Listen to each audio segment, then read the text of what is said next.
YouTube, this is Will the World Black Ops Pro, and I'm bringing you guys another gameplay from Black Ops 1. I haven't done this for a while, but since Advanced Warfare was kind of a disappointment for me and a lot of other people, I decided to go back to older Call of Duties and kind of just have fun there. And guys, Black Ops 1 did a lot of things right, and I believe that if Call of Duty implemented some of the things that Black Ops 1 did right, I think the series can be revived, because, yeah, sure, the series has been going downhill ever since Modern Warfare 3, I would say, but it's not like it's too late. We're not past the point of no return. However, if the Call of Duty next year, the 2015 one, presumably by Treyarch, is bad, it doesn't live up to expectations, and it's a flop pretty much like Advanced Warfare, then you can start expecting the series to go into a decline, which it probably won't be able to get itself out of. Guys, Black Ops 1 did a ton of things right. Like, for one thing, the gun balance was good in this game. I'm sure you may think that the FAMAS was overpowered, and it sort of was. I mean, and so was AUG, because those guns had the exact same stats, but they weren't ridiculously overpowered, and they didn't serve all functions. Like, you can do okay with it at long range, but something like an AK or Galil would be much better for long range combat, because of the lower recoil, the lower rate of fire, and the higher damage output. But also, guys, the LMGs actually had a decent amount of kick to them. Whoa, look at this. Look at this RPK. Like, I can barely control the recoil on that thing. It's like so, the recoil is so heavy, and there's not an option to put a grip on it. And it's like that is in stark contrast to Black Ops 2 LMGs. Now, they also did other things right in terms of the maps, because in this game I can't really think of any bad maps. There really wasn't, for at least for the standard maps. There weren't any bad maps. I mean, probably my least favorite out of all the maps would probably be Summit. I mean, I know you got a lot of guys like that map, but I'm just not a rusher. I don't favor fast-paced gameplay that as much as, you know, getting my streaks. And another thing about streaks, that kind of leads into what I was going to talk about next, is the streaks in this game are neither overpowered nor underpowered. They're just right, and I think that if the Call of Duties from now on learned from Black Ops 1 and did the streaks exactly how Black Ops 1 were, I think the series would be much better off. I mean, in Modern Warfare 2, the streaks were kind of overpowered, especially the nuke, because you get the nuke so easily. But in this game, it goes up to 11, which is fine. I mean, if they added more streaks past 11, I mean, I think that'd be okay too, but the thing is, the streaks are powerful, but they're not uncounterable, because, like, for example, the chopper gunner, it's powerful, it can get you a lot of kills, but it can also be shot down, or people can go hide in buildings, so it's not uncounterable. And people can also run Ghost, which makes it a lot harder to see people. Now, I mean, sure, they also did other things right too, like the creative class.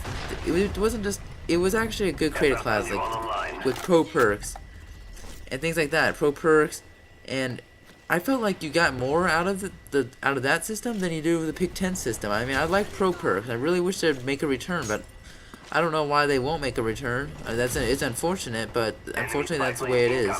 And see, guys, watch me outplay these rushers. So there's one rusher there, another rusher there. Ooh, get him. But also, guys, this game's similar to Advanced Warfare, where the SMGs aren't as useful as the assault rifles, and that's how it should be. Because the assault rifles, by nature, are really they're there to bridge the gap between longer range weapons like LMGs and submachine guns. So they're supposed to be good at close range and long range, but in Black Ops 2, they weren't very good at close range, which was unfortunate, and that kind of forced you to run an SMG or shotgun, because the maps were all close quarters. In this game, it's not the case. Like, you don't have to run an SMG. You're not forced to run an SMG. And here, guys, I pick up an SMG, and you do get a marginal advantage, mobility advantage, and handling advantage for using SMG in this game. But it's not extreme enough to where you have to run an SMG. Guys, another thing is, the good thing about the creative class in this game is that you only gotta run 3 perks. Which means you couldn't really have everything. You couldn't have overpowered setups, like you couldn't have like toughness and this and that, and you really had to pick and choose what you actually wanted. And the perks wanted to split up, because what I feel now is that instead of innovating, what they're just doing is splitting up perks. They're splitting up a bunch of other things and just putting in all one creative class, saying, okay, guys, you can pick 10 of whatever you want, or pick 13 or whatever. And I just don't think that that's a good system. So you guys, as you saw, my chopper gun did get shot down there. So the streaks in this game were not overpowered at all, and they could all be countered, like every one of them, except even the Blackbird, because while Ghost isn't protected against it, the counter UAV does. So that it can be countered there. So yeah, see, I'm just kind of sitting here. My SMG, I mean, when you have a counter UAV up, it doesn't really make you want to rush. And yeah, it's the counter UAV kind of slows down the pace of the game, but I mean, it's not overpowered at all. I wouldn't consider it, at least. Enemy spy plane above. And guys, Advanced Warfare just, man, there was a lot of things wrong with it. Like, man, I'm glad to be on Black Ops 1 because like it's easy to get good gameplays on this game. It really is, and it's kind of sad how there's not very many people playing this game anymore. I mean, it's over 4 years old now. I mean, there's only about 20,000 people online in any given day.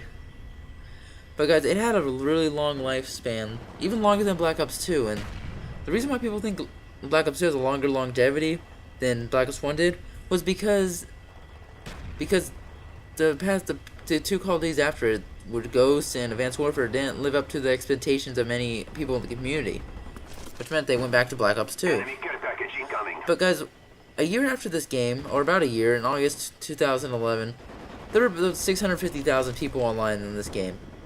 And a year after Black Ops 2 came out, in around August 2012, or 2013-ish, I meant, there were only about 400,000 people online. So, I mean, that's a 50% difference. It's like over 50% there. So, Black Ops 1, I definitely feel was one of the best games ever created. And I mean, Treyarch hit so many things right with this game. I mean, it's kind of sad to see it kind of slowly die, like as people move on and people go to newer games. Enemy hind approaching. But we truly haven't gotten a good. We haven't gotten a good game since this. Like, I mean, Black Ops 2 is okay in most regards. I mean, the only reasons I think it's fun is because of the shield. And if they didn't have the shields, I probably wouldn't play it very much. But anyway, guys, there's the Hind, and that's one of the higher kill streaks in this game, and it's still not overpowered. It'd probably be most similar in Advanced Warfare to the Warbird, but this thing, not only it doesn't overheat, but it's a lot easier to get too. And unfortunately, the noob who got on the other team, he did get out of a care package, and he was going like 9 and 12 or something terrible like that, and he got out of a care package. So, I mean, care packages are always annoying because they give you noobs high streaks. That's the whole reason they're in the game, but it's not a major deal. I mean, it's not a huge issue. I mean, half the time you do get something lower than what the streak costs, or you get ammo or something. But you guys, the streaks in this game, like, they're so much better than Advanced Warfare, because Advanced Warfare, they advertise the whole customizable kill streak thing. And guys, the kill streaks really aren't customizable. All they are just the normal streaks. But instead of the streaks being the streaks, they're split up into different modules, really. The streak and those modules, and you have to put the modules together to get the original streak. That was another cause, but you have to pay a lot more to get that streak, to get said streak. And I don't think that's good either. I don't like when the developers split things up for the purpose of quote unquote balance, because that's not balance. That's just nerfing things and trying to, cater to interest groups, most likely. Anyway, guys, I would encourage you to if you haven't played Black Ops 1 yet, definitely give it a try. Like, if you haven't played it ever, I mean, you probably get it at GameStop for like $25 or something like that, because it is definitely worth your time. And I believe this year it's kind of an off year for Call of Duty. I don't think many people are going to be playing Advanced Warfare a month or two later. I don't think many people are going to be on that game. I mean, I know a lot of people I play with aren't on Advanced Warfare anymore, and some people are. I mean, but it's only been 2 weeks. They eventually probably go move on to other games, but and I know for sure like the Camp God doesn't play that game anymore, and a lot of other people on my friends list don't play it anymore, and just because I don't blame them. Like, the game's broken in many ways, so I encourage you guys to go back to older Call of Duties. Just enjoy them while you still can, because they won't always last forever, and have fun on them, because Black Ops 1, I definitely feel, is one of the best games ever created. And it's kind of a shame how the developers didn't learn from what they did right in this game and continue continue the series with the achievements that Black Ops 1 did back in this time. Anyway, guys, that's the end of the gameplay. I did go 27-0. So if you guys liked the video, don't forget to like and subscribe, and guys, consider going on older Call of Duties, because Advanced Warfare is a flop. I mean, the sales are down, everything's looking kind of bleak for that game. So I mean, just come on up to an older COD and have fun. So anyways, thanks for watching.